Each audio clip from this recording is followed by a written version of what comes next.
Halo teman-teman kelontong Ruru, kembali ke sesi tanya jawab bro dan sis Nepe ya. Kali ini yang sumbernya dari Instagram.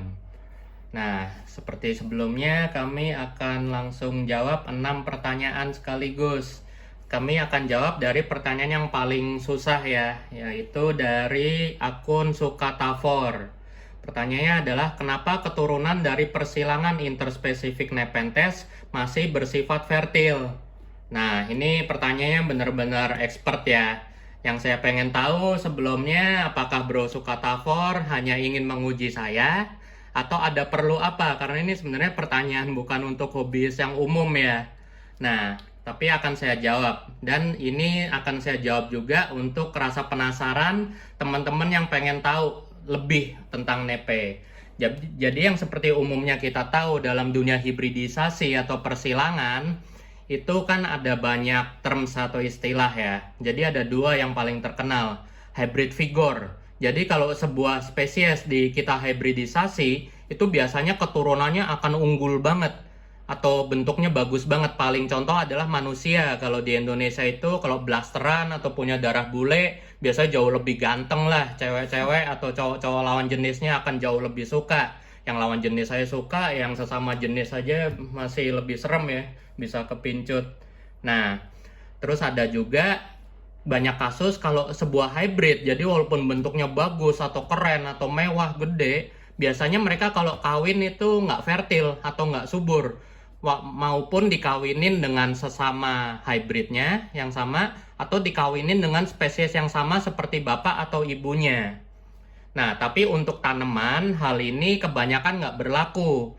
Nah, sebagai contoh analogi, kalau untuk dunia hewan, itu ada yang namanya hybrid antara keledai dengan kuda. Ada yang namanya hybrid antara singa dengan harimau. Dan semua hybridnya itu rata-rata nggak bisa dikawinin lagi, mereka mandul. Nah, tapi kalau di tanaman, kita sering dengar nih, tanaman-tanaman kita hybrid dan masih bisa dihybrid lagi. Seperti terutama tanaman buah, tanaman bunga, dan lainnya, dan apalagi dengan Nepenthes. Karena teman-teman pasti sering dengar kompleks hybrid ya, bisa ngelibatin lebih dari 6 spesies Nepe. Itu karena umumnya di tanaman, itu ploidnya, itu set lengkap kromosomnya ya, mereka bersifat poliploidi. Jadi ada lebih dari satu pasang kromosom di genetiknya. Nah, peran kromosom ini kalau teman-teman suka nonton film science seperti contoh Jurassic Park ya, itu kan ada rantai DNA. Nah, itulah kira-kira gambaran kromosom yang berperan di fertilitas Nepe ini. Dan kalau di manusia, itu contohnya ya begini. Jadi poliploidi ini dia gambaran ploidnya itu banyak. Jadi poli itu kan artinya banyak. Dan karena si ploid ini sifatnya adalah membawa informasi gen, jadi dia makin rich, makin kaya informasi genetik yang dibawa. Dan seperti yang kita tahu, makin berat suatu memori, itu akan makin lebih kompleks kan. Dan untuk manusia itu bisa mengakibatkan contoh paling banyaknya adalah Down syndrome. Down syndrome itu adalah secara gampangnya ya, karena saya orang medis juga nih, saya jelasin secara gampang, itu adalah salah satu contoh poliploidi yang paling umum. Jadi dia kelebihan kromosom tapi malah mengakibatkan defek atau cacat. Maaf, bukan bermaksud menyinggung, tapi ini adalah untuk penjelasan sains ya. Itu kasusnya di Down syndrome di manusia. Nah, sedangkan kalau untuk spesifik tanaman sendiri, mereka udah terbiasa secara alam sifatnya poliploidik, jadi membawa variasi genetik yang sangat kaya. Nah, khusus untuk Nepe ini udah ada penelitiannya. Nepe itu ploidinya berjumlah 8. Mereka oktoploid. Ini udah diteliti dari tahun 95 oleh Andreas Wistuba. Nah, kemudian juga yang unik dari Nepenthes, ploidnya ini walaupun kalau diperhatiin dan dihitung itu adalah oktoploid, tapi gambaran bentuknya mirip diploid. Diploid itu umum di tanaman-tanaman. Nah, kemudian kenapa Nepe itu hybridnya bisa fertil? Tapi sekali lagi saya tekankan juga, ini sifatnya adalah variasi genetik dan jackpot genetik. Sedikit tambahan, bukan berarti semua hybrid Nepe fertil. Contoh seperti hybrid Lady Pauline, Maxima thalangensis ya, melibatkan kedua orang tuanya, atau Ventrata, Ventricosa alata. Itu terkenal banget steril, susah banget disilang, makanya kita jarang dengar hybridnya ya. Tapi saya juga pernah punya temen, dia berhasil nyilangin Adriani dengan Ventrata. Pasti beberapa teman-teman kelontong ruru punya.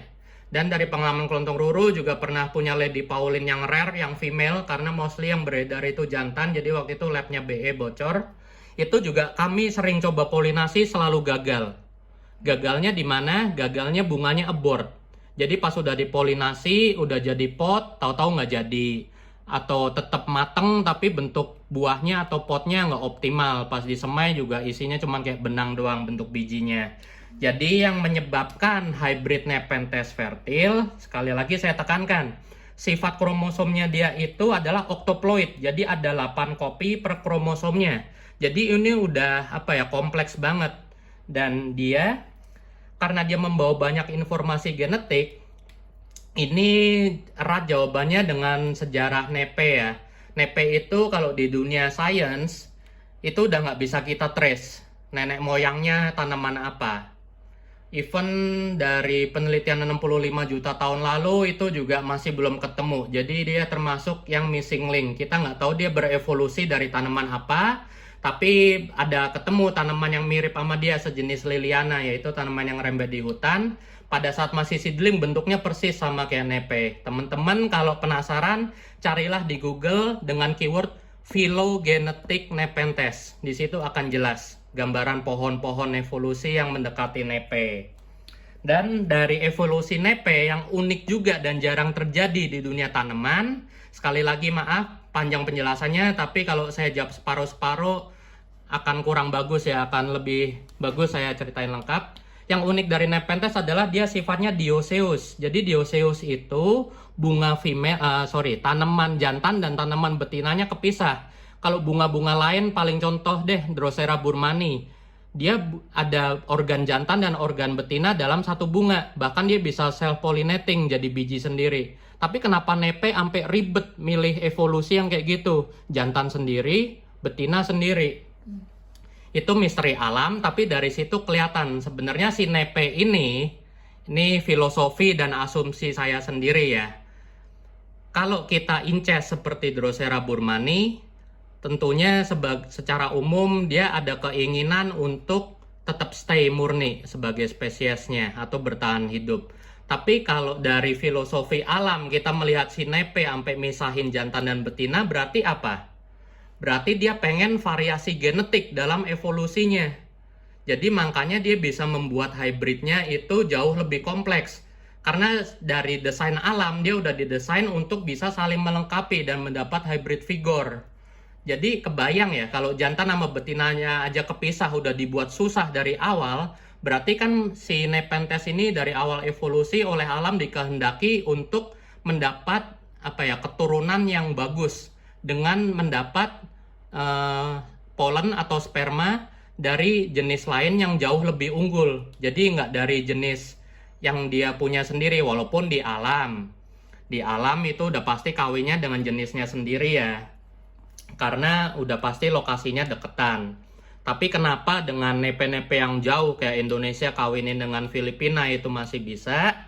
Nah, kita kalau dari segi filosofi lihat tadi, dia dari awal udah berupaya untuk memperkaya genetik yang mereka dapat dengan menjadi bunga dioecious. Tapi lebih tepat lagi dan lebih gampang, kenapa mereka bisa fertile itu faktor ploidy tadi. Jadi karena dia membawa gen yang kompleks, jumlahnya banyak, alelnya atau lengkungan-lengkungan di DNA-nya itu. Nah, seperti yang kita tahu, di dalam setiap ploidinya itu kan mengandung kromosom ya atau alel yang membawa gen informasi. Ini kita kembali lagi ke hukum Mendel. Atau lebih jelasnya sebagai contoh, tanaman A kapital dan tanaman B kapital. Mereka lama-lama setelah kawin dengan sesama spesiesnya sendiri, kemudian evolusi dan lain-lain seiring umur berubah jadi dua. Tanaman A kapital dan tanaman A kecil. Si B juga sama, berubah jadi tanaman B kapital dan tanaman B kecil. Nah, mereka punya rantai ploidi ini sendiri. Nah, kalau rantainya ketemunya pas nggak cocok, jadi ini semua tentang sinergi atau kecocokan chemistry atau chemical di kromosom tersebut. A kapital ketemu A kapital, fertile. B kapital ketemu B kapital, fertile. Kalau A kapital ketemu A kecil atau non kapital, nggak fertile. Kurang lebih begitu. Jadi karena dia membawa banyak rangkaian genetik, A, B, C, D, E, F, semuanya kapital. Dikawinin lagi dengan A, B, C, J, K, L, M, N. Nah, itu nanti variasi genetiknya kalau match, ketemu. Jadi contoh A kapital dengan A kapital, itu mereka akan match. Dan mereka akan bisa menghasilkan gamet. Tapi kalau match dan menghasilkan gamet, jadi dengan kata lain kalau dipolinasi itu akan menghasilkan gamet. Gamet ini bisa dibilang kalau di manusia contoh gampangnya embrio ya. Jadi janinnya jadi. Tapi kalau nggak match kayak A kapital ketemu dengan A kecil, jadilah mereka steril. Jadi secara gampang adalah ini perpaduan antara alel yang ada di ploidi genetik nepe. Pusing ya teman-teman. Nah, ya cukup pusing, tapi nggak apa-apa buat jawab saya jelasin deh sekalian. Kemudian contoh lain, kalau mau lihat efeknya, jadi kalau gametnya nggak match, seperti contoh di Ventrata deh, Ventrata itu terkenal banget suka tiba-tiba jadi biji sendiri. Nah itu ada banyak responnya. Kalau di manusia bisa Down syndrome, ada yang infertil. Nah kemudian ada juga responnya itu penelitiannya dilakukan di tanaman tembakau ya. Jadi kalau dia genetiknya nggak match, itu ovulenya atau bakal bijinya itu yang ada di tengah-tengah buah, itu diaborsi sama tanamannya sendiri. Kenapa sih bisa sampai teraborsi? Itu karena integumennya sama nukleusnya tumbuhnya lebih cepat daripada bijinya. Jadi kurang lebih gambarannya adalah bayangkan sebuah buah apel, terus bagian endofitnya, endospermnya itu atau buah yang kita makannya itu kalah cepat tumbuhnya dibandingkan dengan kulit buah apel sama biji apelnya. Nah itu nanti akan jadi anomali. Kenapa? Karena buah yang kita makan, yang kita gigit dagingnya itu adalah sumber makanan dari bijinya nanti untuk tumbuh. Nah kalau si biji sama kulit buahnya tumbuhnya lebih cepat, nanti dia nggak jadi punya cadangan makanan. Nah itu salah satu contoh di luar nepe. Nah, semoga membantu ya. Jadi intinya adalah sebuah hibridisasi di tanaman itu jauh lebih memungkinkan karena mereka rata-rata sifatnya poliploidi, mengandung lebih dari satu pasang kromosom di setiap set genetiknya. Tapi dengan aneka variasi genetik tersebut, tentunya kadang suka match, jadilah nepe yang fertil, dan yang nggak match jadilah nepe atau hybrid yang infertil. Dan sekali lagi filosofinya saya tekankan dari awal nepe ini udah aneh. Dia memilih memisahkan bunga jantan dan betinanya. Dari situ asumsi saya dia pengen punya gen pool atau apa ya? Ya istilahnya gen pool sih, saya nggak tahu bahasa Indonesia apa, yang lebih diverse, lebih beragam. Oke, sekian teman-teman. Untuk pertanyaan pertama cukup panjang ya, 13 menit. Nah, kemudian ada juga pertanyaan dari Bro Ray Prasetyo. Kapan jual terung kata, Kak? Waduh. Kapan-kapan ya, tapi sebenarnya ada sih, tapi mahal, itu dia yang susah. Nah, terus tapi nanti mungkin soon bakal ada ya, karena kelontong ruru thank you dikasih oleh Bro Arsen Patrick bibit terung kata. Semoga tumbuh dan benar terung kata ya. Nanti kita bisa coba tanya ke Bro Arsen, boleh dijual nggak kalau tumbuh. Nah, pertanyaan selanjutnya dari akun Darwan Sebaste. Sebenarnya apakah nepe perlu dipangkas atau pruning? Nah, ini juga sebenarnya pengen kelontong ruru bikin konten sendiri, tapi buat mempersingkat deh biar cepet terjawab misterinya. Nepe perlu dipangkas apa enggak? Kalau kelontong ruru jawab perlu. Karena konteksnya dalam perawatan kita. Tapi sekali lagi kita kan namanya berpadu untuk ngerawat nepe itu kan juga kembali ke alam ya. Saya kedepannya pengen bikin acara logika nepe sih. Nah di sini adalah salah satu logika yang pengen saya tekenin. Paling gampang itu kalau berlogika dalam miara nepe kita lihat kembali ke alam. Di alam kan nggak ada yang motongin daunnya kan. Jadi sebenarnya nggak apa-apa juga dipotong. Cuman masalahnya adalah kalau dikultivasi kita udah pasti pengen nepenya tumbuh lebih bagus. Jadi kegunaan motong atau mangkas daun lama ya ini, itu udah pasti diperlukan karena satu, faktor kosmetik atau penampilan.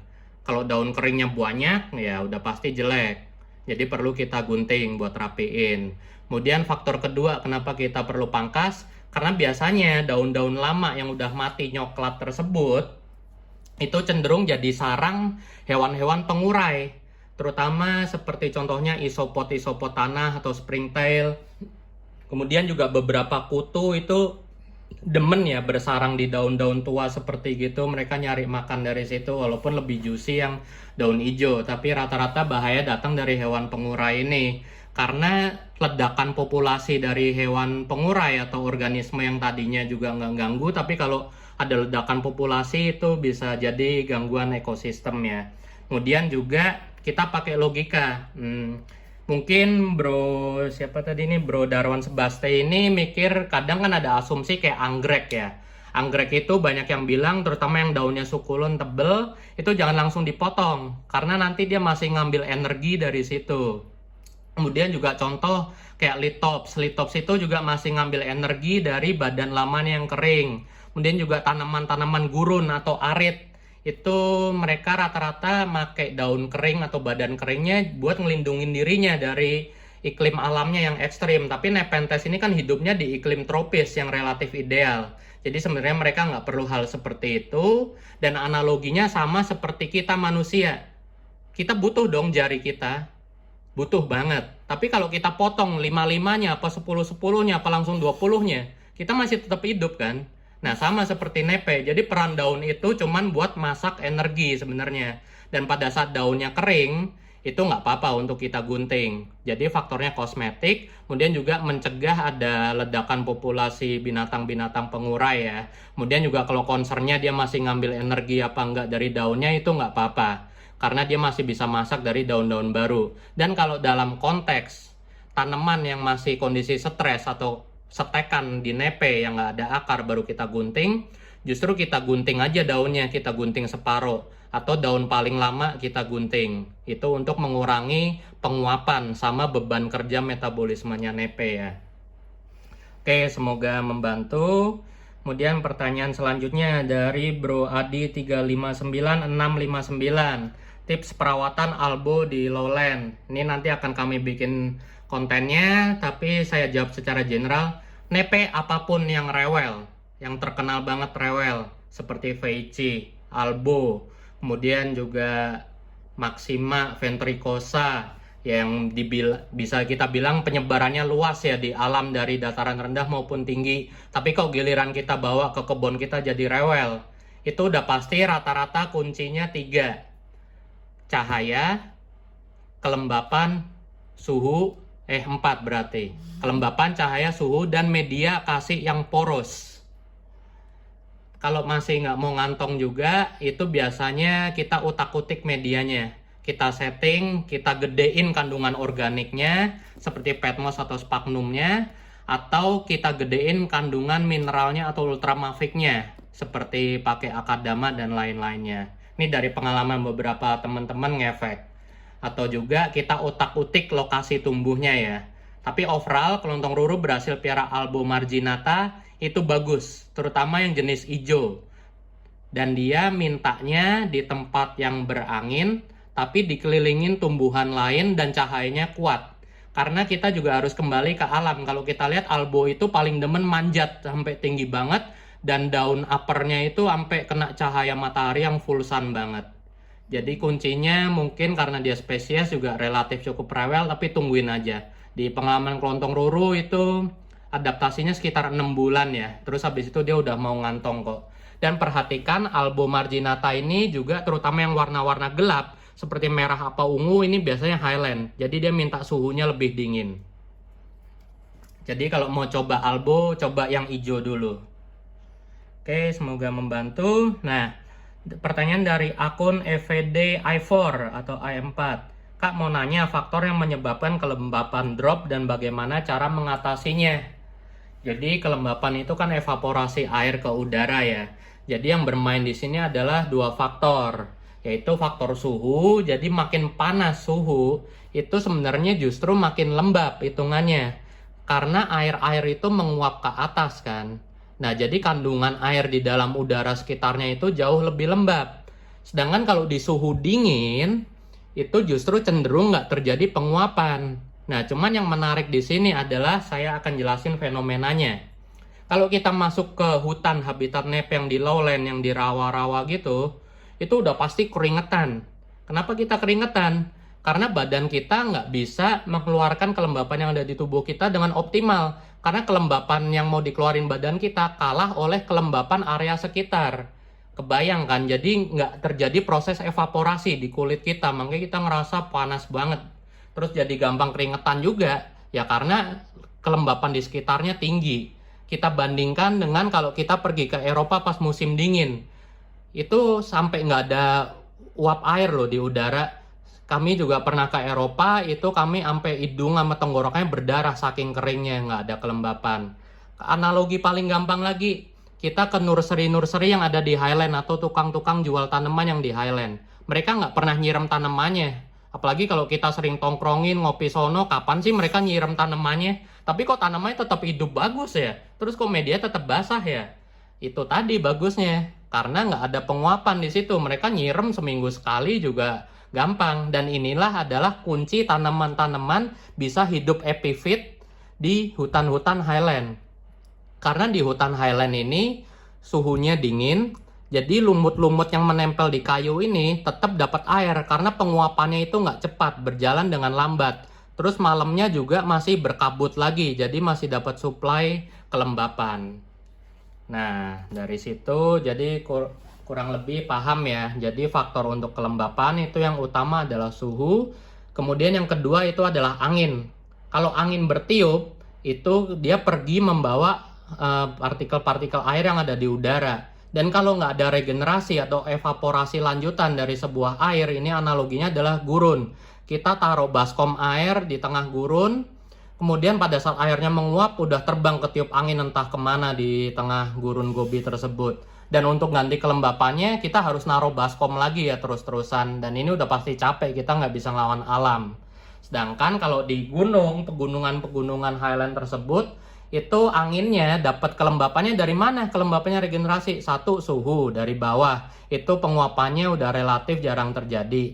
Kemudian juga tanaman sendiri itu sebenarnya ngeluarin kelembapan dari daun-daunnya. Itulah kenapa tanaman atau rumput kalau kita injek di pagi hari itu basah. Karena dia emang ngeluarin air. Dan karena hutan itu sifatnya ekosistem raksasa, jadi angin bertiup pun kemanapun dia tetap akan bawa air ke area selanjutnya dari area sebelumnya. Itu emang keajaiban alam, susah ya kita nyaingin kalau kita nggak bikin greenhouse. Jadi cara mengatasinya ya paling gampang bikin greenhouse. Dengan area yang tersungkup, kita kasih misting tapi kasih sirkulasi udara juga. Jadi regenerasi kelembapan dapat dari misting atau tatakan air. Anginnya juga selalu fresh karena ada input dan outputnya. Nah, kemudian kalau ya saya paham sih, karena GH nggak semua orang bisa bikin ya. Jadi cara mengatasinya saya tambahin selain bikin GH, bisa pakai tatakan air dan kita mainin microclimate. Microclimate ini adalah cara favorit kelontong ruru. Kenapa kelontong ruru bisa bagus miara nepe aneh-aneh? Karena kelontong ruru punya kebun yang gede, tanamannya banyak banget. Dan seperti udah saya bilang, dari semua tanaman yang banyak tadi, itu mereka mengeluarkan kelembapan, jadi suhunya juga lebih dingin ya. Karena di sini juga sifatnya daun itu menyerap panas. Kenapa perkotaan lebih panas dari hutan? Nah, ini sekali lagi balik. Karena batu-batu yang ada di beton-beton perkotaan itu menyerap matahari, kemudian batu tersebut jadi panas. Tapi kalau oleh hutan atau tanaman hidup, energi radiasi matahari panas tersebut diolah jadi energi diserap, nggak dirilis lagi. Dirilis lagi memang, energi itu kan kekal, tapi dikembalikan dengan suhu yang lebih dingin, karena sudah melalui proses metabolisme dan fotosintesis di tanaman. Dan ini juga berkaitan dengan global warming. Kalau teman-teman coba, mungkin udah saya bahas di video sebelumnya, teman-teman sungkup sebuah plastik, masukin satu tanaman, dan kalian masukin 100 tanaman ke plastik selanjutnya. Suhunya akan jauh lebih dingin di sungkupan yang berisi 100 tanaman dibandingkan dengan sungkupan yang berisi satu tanaman. Karena ini mainan fisika ya. Karbon dioksida itu kan dirilis oleh tanaman. Sedangkan oksigen itu sesuai namanya dioxide dan oxide. Di itu sifatnya dua. Jadi karena semua partikel karbon dioksida dan oksigen ini diserap oleh tanaman dan makin banyak tanamannya, itu jadi suhunya berkurang. Karena molekul-molekul oksigen dan karbon dioksida tersebut juga membawa panas ya sebagai sifat molekulnya. Nah, jadi terlalu advance nih. Udah kurang lebih kayak gitulah penjelasannya. Cara mengatasinya, perbanyak jumlah tanamannya, pasang paranet, pakai tatakan air, pakai misting. Oke. Nah, pertanyaan terakhir dari akun Erik Wijaya 98. Ini sebenarnya saya agak kurang jelas ya maksudnya, jadi saya belum bisa jawab nih. Tips dong bedain mutasi kantong nepe, pendek atau panjang, terutama nepe Highland. Nah, di sini saya nangkep ada dua nih. Apakah yang dimaksud varian squat dan non-squat? Seperti yang kita tahu banyak di nepe itu kan ada varian squat ya, bentuknya jauh lebih cabi, bantet, ngemesin lah pokoknya. Yaitu variasi genetik aja sih, dia emang bawa form itu. Tapi kalau yang dimaksud dalam dunia hibridisasi, terus kita mesti pengen tahu apakah bentuknya akan panjang kayak Maxima atau apakah akan bantet kayak Globosa. Contoh paling gampang adalah Maxima disilang dengan Globosa. Itu kan banyak ya hybridnya di Indonesia.